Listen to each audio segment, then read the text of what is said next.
Okay, so my name is Kira, and I go to school at Whittier College. My major is Global and Cultural Studies. I am 20 years old. So, my name's Jamie Pham. I'm 19 years old and I'm studying computer science at Irvine Valley College. Hi, my name is Esther Hills. I'm 20. I am a junior here at Whittier College and I am studying anthropology, global and cultural studies, and then I'm minoring in child development. I'm Michelle, I'm 19 years old, and I go to Eugene Langdon Youth School for Liberal Arts, and I'm a psychology and cultural media double major. When did you realize that you were treated differently as a woman?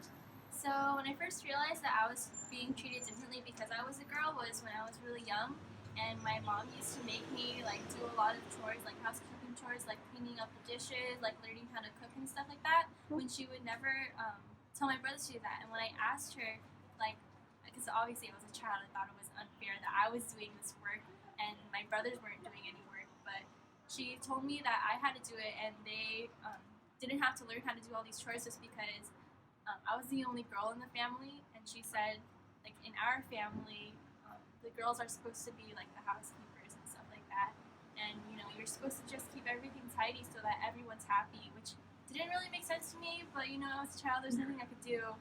I just went with it.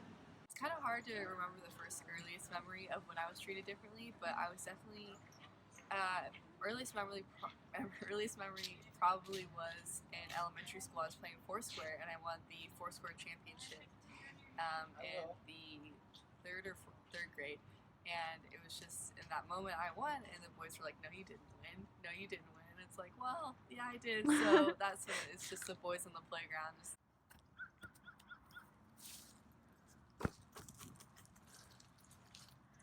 So this was a tree that as in third grade, we always used to sit around this tree. We weren't supposed to go in the field. We weren't in upper grade. But I think this is one of the places that I realized that I guess boys even viewed girls so differently than they saw themselves.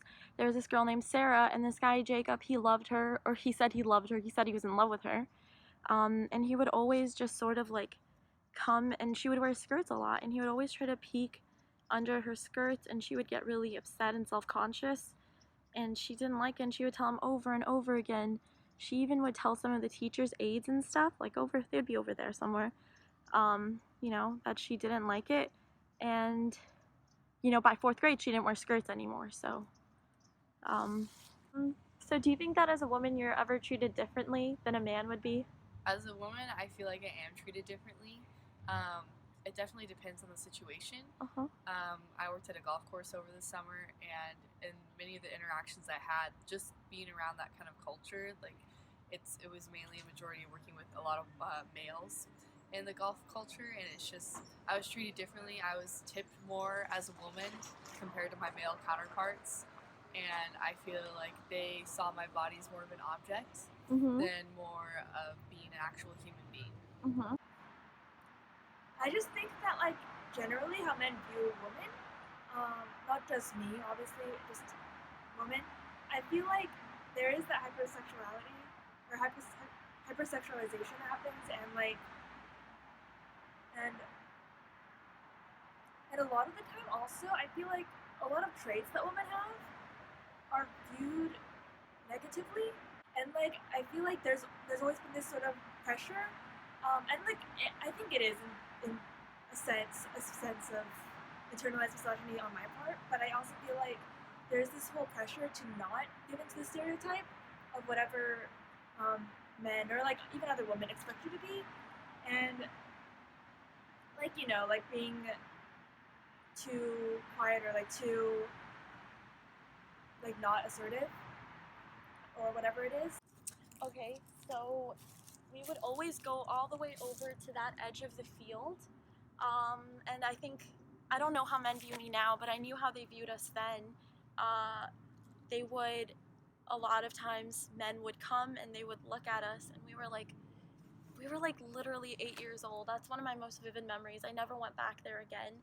They would come and they would try to talk to us, and they weren't parents. They were just men. I mean, if you look at places like Carl's Jr., where they're trying to sell, meat using women's meat, and it's just like, you know, like it's really gross, obvious objectification. Like they're not even like trying to be secretive about it. Like it's blatant and it's all over the place. And you know, women being love interests for like freaking Doritos commercials and like dumb stuff like that. Like you're selling me a bag of chips that's gonna be half air. Like I don't need, you know, a pretty lady to tell me go buy Doritos. I'll buy them if they're good. So it's very much so a part of, you know, it's ingrained in the media, it's ingrained into society for them to believe like that's okay. First of all, I think our main problem is capitalism. One, because it's just a society where it's something that people want, and the people who have the money right now, most of the money belongs to a lot of men. And I don't know, like a lot of products and items or goods that are marketed by sexualizing women. Carl's Jr. Exactly, because that's what people want to see. So, just saying, that's probably a reason why. Just humanizing them at a younger age and seeing them as equal from such a young age and growing up with that and being implemented.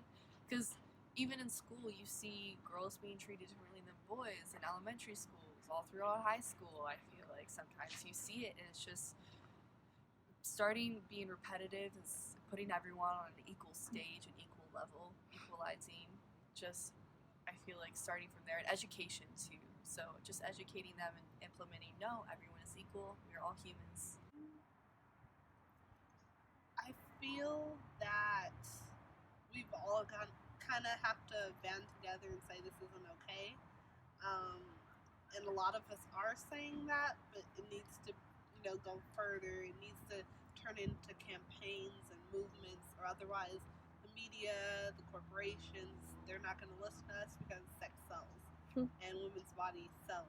And until we find another way for them to sell and still make their profit, they don't care. Okay, and then what do you think that like we could do maybe to like, I don't know, not solve it, but come closer to solving it, or to like addressing the objectification or addressing the devaluation? Okay, so basically right now it's what everyone wants or what everyone thinks they want, and the marketing is done that way because it works. Like sex sells, which is the, you know, the horrifying truth of our society.